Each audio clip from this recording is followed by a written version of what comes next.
Hello la communauté, c'est Koupax Miniature et aujourd'hui on se retrouve pour le deuxième épisode de Matière Grise dans une bataille Age of Fantasy Skirmish qui opposera les féroces mais petites Barbes Grises aux grands et malins aux elfes. Le concept de Matière Grise, c'est de jouer avec des figurines et des décors qui ne sont pas peints pour se motiver à les peindre. On va commencer par présenter les Barbes Grises de gauche à droite en commençant par le champion. 3 points de vie, une grande arme avec 3 attaques AP3 et un pouvoir qui lui donne +1 au corps à corps ainsi qu'à toutes les unités alliées à 12 pouces. Comme tous les nains, il a lent et donc il ne se déplacera que de 4 en marchant et de 8 en courant. On a ensuite à sa gauche un vétéran barbu avec également une grande arme, une attaque AP3 et la capacité sergent qui lui fera toucher en 2+. On a ensuite un berserker avec 2 attaques et la capacité furieux ainsi que slayer qui lui donne AP2 quand il attaque des figurines qui ont 3 points de vie ou plus. Ensuite, on a 2 fusiliers, chacun a un fusil qui tire à 18 pouces avec une attaque AP1, il tire en 4+. On a ensuite un mineur avec sa petite pioche. Lui, il a donc embuscade grâce à Tunneler. En fait, il creuse des petits tunnels et il va sauter sur les ennemis en apparaissant à 1 pouce 2. Il a également furieux et une petite pioche, une attaque AP1. Ensuite, on a un ranger. Alors lui a une arme de lancer. C'est censé être une hache, ici c'est un boulet de canon. Il en a un autre dans la poche et donc ça lui fera 2 attaques à 12 de portée. Il a également scout, donc il pourra s'avancer avant que la partie commence. Et enfin, on a un petit groupe de 3 guerriers avec des armes et un bouclier chacun, donc ça réduira la pénétration d'armure des attaques qui les visent. Du côté des hauts elfes, on va avoir un noble, le chef avec 3 points de vie et la capacité sorcier, ce sera tout. On aura ensuite un maître d'armes avec une arme, une attaque AP2, un deuxième maître d'armes avec en plus mage, ce sera celui donc qui n'a pas de visière à son casque, enfin qui n'a pas de côte de maille devant la bouche pour pouvoir lancer son sort en parlant clairement. On a ensuite 2 gardes côtiers, donc ils ont tous les deux un arc dans le dos qui tire à 24 avec une attaque et une lance, donc une attaque avec la capacité phalange qui fait que les ennemis, les attaquants, doivent faire un test de terrain dangereux. Ils ont 100 peur également. Celui de droite a en plus un battle standard qui va donner à toutes les unités à 6 de portée plus une blessure infligée aux ennemis sur la résolution du combat. Donc ça les boostera au corps à corps. Et enfin, tout à droite, on a un cavalier avec un arc et une arme de corps à corps. Il sera rapide et il aura impact. Dans ce scénario, les Barbes Grises se font prendre en embuscade par les hauts elfes et vont donc devoir se déployer sur la ligne du milieu, tandis que les hauts elfes pourront se déployer de part et d'autre des nains.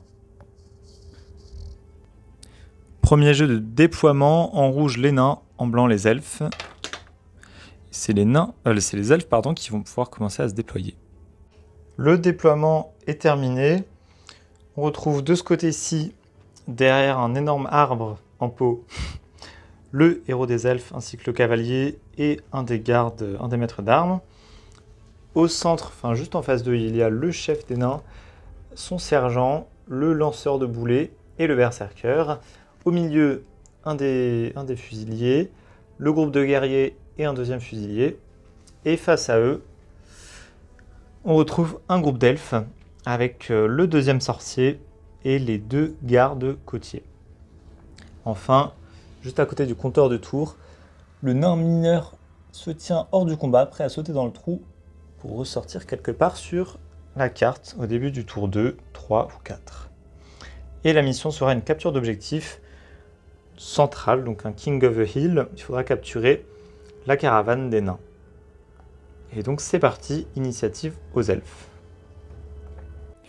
Le héros des elfes va commencer à s'activer en lançant le sort protection qui passera en 4+, sur lui et le cavalier à côté de lui. C'est une réussite, ils auront donc +1 à leur prochain jet de défense. Il va ensuite prendre son élan, brandir son bâton et charger à 12, donc il aura largement la portée contre le berserker ennemi pour l'arrêter en pleine charge. 3 attaques. 3 attaques en 3+, AP1. Pas terrible, il touchera une seule fois. Le berserker va tenter de défendre. Il a une défense en 5 qui passera en 6. Il va donc prendre une blessure. Il s'effondrera au sol sous les coups inattendus de son assaillant. Et mourra-t-il de sa blessure? 3 plus une blessure, ça fait 4. Il ne touchera pas le palier des 6 et donc il sera juste KO, mais pas mort. Il est immobilisé et l'elfe est activé. Au tour des nains. Voulant jouer la sécurité, le berserker va se réactiver, épongeant le sang qui lui coule sur le visage, prêt à recombattre. Le cavalier elfe va se déplacer, il peut se déplacer de 8 parce qu'il est rapide, donc il va s'éloigner du combat, toujours avec les runes de protection autour de lui, et il va faire feu sur le vétéran ici. Ce sera donc un tir sans AP et en 4+. Ça va toucher, le vétéran va donc devoir défendre. Il a une bonne défense en 4+. Et ça va être cassé. On va relancer. 1. Et ben c'est raté pour le vétéran. La flèche va se glisser entre les mailles de son armure et il va s'effondrer au sol. Il aura une blessure. Voyons voir s'il en mourra. Non, il sera juste immobilisé. Le tireur ici présent va se décaler un peu et faire feu. Il a 18 de portée, donc largement la portée, sur le maître d'armes ici qu'il voit être dangereux pour ses équipiers. Ce sera un tir en 4+. Il va toucher. Ce sera défendu en 4+. Donc pas défendu. Le maître d'armes va s'effondrer au sol, toucher. Et il va faire un jet contre la mort. 5, ça fera 6 avec la blessure.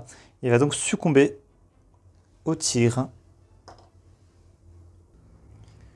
De ce côté-ci de la table, le maître d'armes magicien va s'avancer légèrement et va lancer à 12 le sort extinction en 4+, pour infliger 7 blessures à une unité à 12 de portée. Ce sera en 4+, il va faire un 3, le sort ne va donc pas passer et il ne pourra rien faire d'autre. Le tireur derrière la barrière va en profiter pour faire un tir, vu qu'il a une ligne de vue propre. Ce sera en 4+, et donc raté également. Le garde elfe ici va se décaler de 6 pouces, et il va avoir une ligne de vue directe sur le vétéran au sol. Il a 24 de portée avec son arc, ce qui sera suffisant, et donc il va encocher une flèche et tenter de l'achever. Ce sera une flèche en 4+.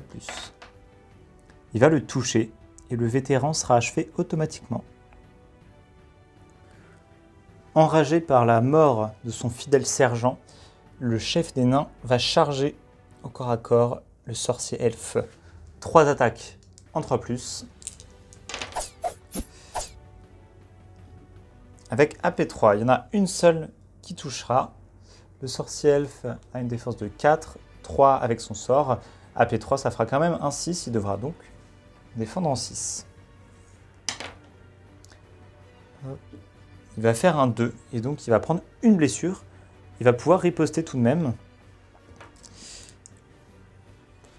Une blessure, les runes vont disparaître. Et il va pouvoir riposter 3 attaques en 6+, étant donné qu'il a déjà combattu au corps à corps contre le berserker. Et il va toucher une fois. AP1. Le chef nain a une défense de 4, il devra défendre en 5. Et il fera un 5. Il devra donc gagner le combat. Mais je réalise que ça ne change rien dans Skirmish. Donc il va simplement reculer après avoir blessé son adversaire. Et ce sera au tour des elfes. Le dernier des gardes elfes va légèrement se décaler de son abri. Et avec ses 24 de portée, il va tirer à l'arc sur le tireur nain. Ce sera un tir en 5+, parce que ce dernier a couvert. Et de toute façon, un 1 est toujours un échec. Donc il va rater complètement sa cible. Ce sera au tour des nains. Le ranger, d'ailleurs j'ai réalisé qu'il avait oublié d'utiliser scout, va reculer pour prendre plus de place pour tournoyer. Et il va balancer 2 boulets. Hop, pardon. En 4+, sur le chef ennemi. Et les 2 partiront dans le vide. Et enfin, les nains ici présents vont courir. Ils n'ont que 8 de portée parce qu'ils sont lents. Ils seront malheureusement pas à portée des guerriers elfes, à très peu de choses près. Et donc ils vont devoir se contenter d'avancer en leur direction sans pouvoir les toucher. Mais au prochain tour, ça va chauffer. À la fin du tour 1, l'objectif est contrôlé par les nains. Le mineur reste sur son château pour le moment. Il attendra un des tours suivants pour débarquer. Et donc c'est les elfes qui vont commencer le deuxième tour car ils ont fini d'activer avant les nains au tour 1. Une fois n'est pas coutume, c'est le héros elfe qui va commencer à s'activer en plantant son bâton dans le sol et en invoquant le sort tempête en 5+. Il va faire un 2. Les courants magiques ne seront pas favorables et il va se contenter de charger le chef ennemi avec ses 3 attaques en 3+. Il y en a une seule qui va toucher et qui sera donc défendue en 5, ce qui est AP1, par le chef nain, qui va faire un 4 et donc il subira une blessure, mais qui ripostera évidemment avec 3 attaques AP3. Et il y en a une seule qui va toucher. Ah non, pardon. En 2+, parce qu'il a son pouvoir. Donc il y en a 2 qui vont toucher, qui seront défendus en 6 parce que AP3. Et aucune sera défendue.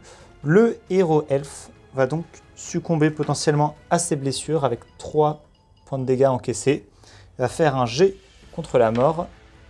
4 plus 3, ça fera 7. Il n'a pas atteint les 8 et donc pour le moment il sera juste assommé.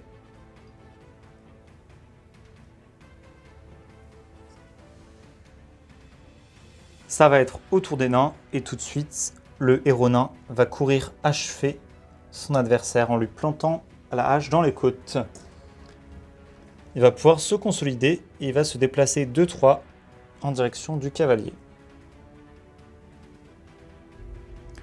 Le maître d'armes magicien va courir de 12 pouces. Il va venir se placer derrière un des tireurs. Et avant de l'attaquer, il va quand même lancer le sort Drain sur le tireur derrière lui. Ce sera un sort lancé en 3+, et qui pourrait infliger une attaque AP4. Il va le toucher. Le tireur va donc devoir faire un 6 pour défendre, et ce sera raté. Il va donc prendre une blessure et peut-être en mourir. Non, il sera simplement assommé avec 1 point de dégâts. Une fois son sort lancé, le maître d'armes va pouvoir attaquer une fois en 3+, en abattant sa grande épée sur le deuxième tireur. 3, il va le toucher. Pénétration d'armure de 2. Les nains ont une défense, les tireurs ont une défense de 5. Il devra donc faire un 6. C'est raté. Il subira une blessure. Et sur un 6, il en mourra. L'elfe, donc après avoir lancé son sort, décapitera un des tireurs, laissant derrière lui une traînée de chaos et de sang. Et il va pouvoir se consolider. C'est ce qu'il va faire en se dirigeant plus proche de l'objectif. Et il sera activé. Les 3 guerriers nains ici présents vont charger le garde-côtier seul. Ils auront 3 attaques. Avant d'attaquer, les nains vont devoir faire un test de terrain difficile. Un seul dé seulement parce qu'il y a une unité, enfin une figurine qui a phalange. Ça va être un 6, donc aucun nain blessé. Ils vont pouvoir attaquer 3 attaques en 4+. Il y en a une qui va toucher. Sans AP, donc défendu en 5. Ça ne va pas être défendu. Le garde va s'effondrer avec une blessure. Et on va voir s'il en mourra. 5 plus une blessure, ça fera 6. Ce sera suffisant. Il va mourir. Et les nains vont pouvoir se consolider en se cachant derrière la tente pour être à l'abri des flèches de cet archer. Le cavalier elfe va s'activer. Il va galoper de 8 pouces, se positionner ici et faire un tir à l'arc sur le lanceur de boulets. Ce sera une attaque en 4+. Il va donc toucher. Le lanceur de boulet va devoir faire une défense en 5, qui va être ratée. Il va donc se prendre la flèche. Voyons voir s'il en mourra. 4 plus un 5, non. Il sera juste au sol, avec une blessure. Autour des nains, le tireur va péniblement se relever. Il sera activé. Et enfin, côté elfe, celui-ci va s'avancer légèrement. Et il va tirer à 24 avec son arc sur le nain au sol. Étant donné que sa ligne de vue est bloquée par cet élément de décor, il tirera en 5+ au lieu de 4. Il va le toucher et donc l'achever instantanément d'une flèche dans le cœur. Ce sera donc au tour des nains. Il en restera plus qu'un, le berserker, qui va pouvoir charger à 8, mais il sera trop loin pour affronter quiconque et donc il va simplement courir sur l'objectif pour être prêt à la bagarre. Et on va pouvoir passer au tour 3. L'objectif sera contesté par 2 nains vs 1 elfe. Et étant donné qu'il y a eu 3 pertes côté elfe, ils vont devoir faire, les unités restantes, vont devoir faire des jets de morale. Alors, on va commencer par ce garde ici. Il a 100 peur et donc il devra faire en 3+. C'est raté, il va prendre ses jambes à son cou. Ensuite, celui qui est sur l'objectif, en 3+ également, c'est raté. Il va prendre ses jambes à son cou. Et il va nous rester notre cavalier, qui va faire un jet en 4+. Et c'est raté, décidément. Les elfes se carapatent. Et c'est une victoire des nains dès la fin du tour 2, avec en plus un nain encore en réserve. Eh bien, ils se sont bien défendus. Bien joué. Merci d'avoir regardé, je vous dis à la semaine prochaine. C'était une bataille très sympathique, en tout cas à jouer. Je remarque que forcément, plus il y a d'unités, plus il y a de figurines, plus c'est facile de gagner en firefight. Et malheureusement, la magie des magiciens n'a pas été assez efficace pour contrebalancer le nombre des troupes ennemies. Et je n'avais pas d'autres figurines elfes, sinon je les aurais fait plus nombreux. Mais là, c'était un petit peu compliqué. En tout cas, je sais quelle armée va rester dans le placard et quelle armée je vais commencer à peindre.